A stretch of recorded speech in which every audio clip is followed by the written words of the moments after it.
Just catch the auto, how one tiny step unlocks fitness intro and hook. I am about to tell you the secret to finally, actually sticking with a fitness routine. But first, a confession. I've tried everything to get in shape. New Year's resolutions, pricey gym memberships, insane home workout programs, juice cleanses. If it promised a transformation, I probably bought the t-shirt. And I failed. Every single time. It was this humiliating cycle of hope, effort, and spectacular collapse. It wasn't until I stopped focusing on the workout, stopped trying to get fit at all, that I figured out the one tiny, almost laughably simple action that changed everything. An action that made it all feel effortless. I know, it sounds like a huge exaggeration. But stick with me, because this tiny shift might just be the permission you've been waiting for to finally succeed. Section 1. The vicious cycle of failure. For years, my fitness journey was just a series of false starts. It always kicked off with this massive burst of motivation. I'd see a transformation video or have a beach vacation looming and think, this is it? This is the time I actually do it. First step, obviously, was a shopping spree. New running shoes, new workout clothes, maybe a set of dumbbells. I was basically arming myself for battle. And my goals? They were always huge. I wasn't just going to exercise, I was going to train for a half marathon. I wasn't just going to eat better, I was going to meal prep every single meal, no exceptions. The first week, I was a machine.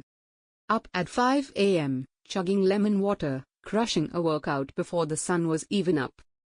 I was sore, sure, but I felt victorious. And then, week 2 would roll around.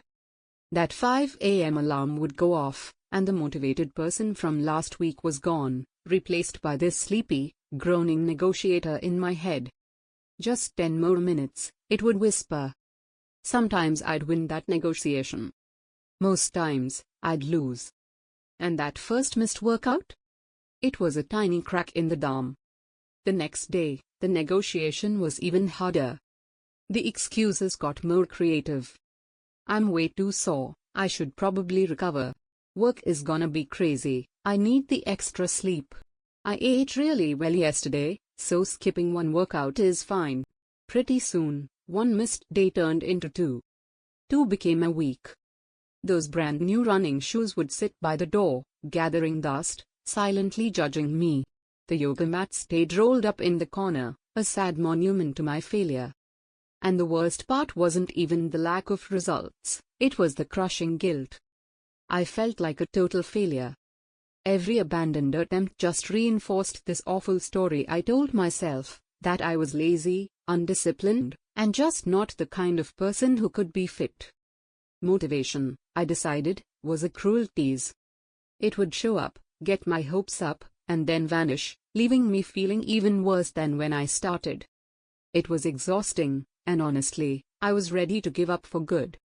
Section 2. The aha moment. My lowest point came after I tried this super intense interval training program that promised insane results in 90 days. I think I lasted 11. After that, I didn't just quit the program, I quit the whole idea of fitness. I surrendered. For months, I did nothing. I let the gym membership expire and shoved all the workout gear into a box in the back of my closet. I was just done fighting a battle I could never seem to win. Then one evening, I was sitting on my couch feeling sluggish and just plain miserable. The thought of exercise popped into my head, followed instantly by that familiar wave of dread. But then another thought appeared, a quieter one. The problem wasn't the workout itself. I knew, logically, that moving my body was good for me. The problem, the real mountain I could never climb, was everything that came before it. It was the decision to start. It was putting on the clothes. It was getting out the door. In my city, a lot of people use auto rickshaws to get around. The gym I used to go to was a short auto ride away. And right there, in that moment of quiet desperation, a new rule formed in my mind. It was a rule so simple, it was almost silly. The rule was, just catch the auto. That was it. That was the whole goal. Not go to the gym. Not have a great workout. Not burn 500 calories. Just get dressed, walk outside, and get in an auto heading toward the gym. I gave myself full permission to tell the driver to turn around and take me straight home the second I got in. The only thing I had to do was that one small thing. So, the next day, I tried it. The negotiator in my head was still there, but the argument was different. It couldn't really fight just catch the auto. It was too small to protest. So I put on my workout clothes, walked outside, and hailed an auto. Sitting in the back, I fully expected to turn around. But a funny thing happened. By the time we were halfway there, I thought, well, I'm already out. I might as well go inside. And once I was inside, might as well walk on the treadmill for a few minutes. That day, I walked for 15 minutes and went home. It felt like the biggest win of my life. I hadn't gone to the gym. I had just caught the auto. And in doing that, I'd accidentally discovered the secret to everything. Section 3, Unpacking the Science of Just Catching the Auto Without Even Realizing It. I had tapped into the basic psychology of how habits are actually formed. The biggest reason we fail at big goals is because they're completely overwhelming. A goal like get fit is huge and vague. It creates mental friction, and your brain will always look for an excuse. My just catch the auto rule worked because it lowered the barrier to entry so much that it was easier to do it than to not do it. This is the main idea behind what James Clear calls the 2-minute rule in his book Atomic Habits. The rule is simple: when you start a new habit, it should take less than 2 minutes to do. So, read before bed becomes read one page. Do 30 minutes of yoga becomes take out my yoga mat. The point isn't to crush the ultimate goal right away, it's to master the art of showing up. The habit has to be established before it can be improved. My 2-minute action wasn't the workout, it was just getting dressed and getting out of the house. That was the gateway that made the rest possible. This approach also does something incredibly powerful: it shifts your focus from relying on motivation to building discipline. Motivation is a feeling, it's fickle and totally unreliable. Discipline is a system. It's about taking action whether you feel like it or not. Every time I successfully caught the auto, I wasn't just getting some exercise, I was casting a vote for my new identity. I was becoming the person who shows up. I was building a tiny piece of proof that I was disciplined. That small win created a positive feedback loop, building confidence and momentum. Behavioral science shows this consistency is what actually forges new pathways in your brain, making the action feel more automatic. In fact, research shows it takes about 66 days, on average, for a new habit to stick, not the 21 days everyone talks about. Mid-video CTA: before I get into how you can find your own auto, I'm curious. What's the one thing that always trips you up when you try to start a fitness routine? Is it finding the time? The energy? Just feeling intimidated by the gym? Let me know down in the comments. I read every single one, and your story might really help someone else who's feeling stuck. Section 4, How to Find Your Auto. The magic here is that the system works for anything. You just have to find your personal version of just catching the auto. Here's how to do it. Step 1. Pinpoint your real barrier. Be brutally honest with yourself. The barrier is almost never the activity itself. It's that moment of friction that comes right before it. For me, it was leaving the comfort of my couch. For you? Maybe it's the thought of changing into workout clothes after a long day. Or the mental exhaustion of figuring out what workout to do. Maybe it's the pure intimidation of walking into the weights section. Find that exact moment where your brain starts making excuses. That's your barrier. Step 2. Shrink the goal until it's laughable. Now, create a new starting goal that is so easy, so non-threatening, that it's almost impossible to say no to. This action should happen right before your barrier and take less than 2 minutes. If your barrier is changing clothes, your auto is just laying out your workout clothes the night before. That's it. Task done.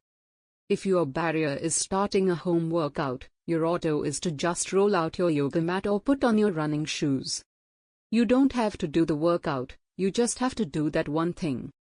If your barrier is gym intimidation, your auto is to just drive to the gym, walk inside, and walk on the treadmill for 5 minutes. You have full permission to leave right after. The goal isn't the workout, it's mastering walking through the door. The trick is to completely detach this tiny action from the bigger outcome. You are not trying to exercise. You are simply completing your 2-minute task. Step 3. Make it non-negotiable. Treat this tiny habit like it's a critical appointment. It's not a choice that hinges on your mood. It's just what you do. This is how you build real discipline. You're not waiting for a wave of inspiration to hit you, you're building a system that runs without it. By making that first step automatic, you get rid of decision fatigue. When you're starting out, consistency beats intensity every single time. Section 5, From Discipline to Desire. So here's the beautiful, unexpected thing that happened. After a few weeks of just catching the auto, something shifted. The discipline of that one small action created the space for motivation to show up. Once I was already at the gym, doing a little more felt natural. That 15-minute walk became 20 minutes. Then I tried the elliptical. A month later, I actually picked up a dumbbell. I never forced it. I just kept showing up, and by showing up, I created an environment where I could feel motivated. The initial action was driven by discipline, but the progress was fueled by a real, growing sense of competence and even enjoyment. Research shows that this kind of internal motivation, doing something because you actually enjoy it, is way more powerful for long-term success than external goals like losing weight. My whole definition of success changed, too. It wasn't about a number on a scale anymore. It was about the feeling of pride from keeping a promise to myself. It was about having more energy. It was about feeling mentally clearer and less stressed. These non-scale victories became the real reward. Fitness just became the natural byproduct of the discipline I'd built, one tiny step at a time. Conclusion: for years, I thought the key to fitness was more willpower, more motivation, more grit. I was wrong. The secret was to ask less of myself, not more. It was to stop staring at the overwhelming peak of the mountain and just focus on taking a single, easy step. Your goal is not to get fit. Your goal is to put on your running shoes. Your goal is to roll out the mat. Your goal is to fill up your water bottle. Your goal is to just catch the auto. Master that one tiny action. Make it a non-negotiable part of your day. The rest will follow. Lasting change is just the compound interest of tiny habits that, when you do them consistently, add up to something remarkable. The journey doesn't start with a giant leap, it starts with the decision to take the next small step. Final CTA: if this idea clicked for you, and you're ready to break the cycle of starting and stopping, go ahead and hit that subscribe button. We're all about breaking down huge goals into simple, doable steps here.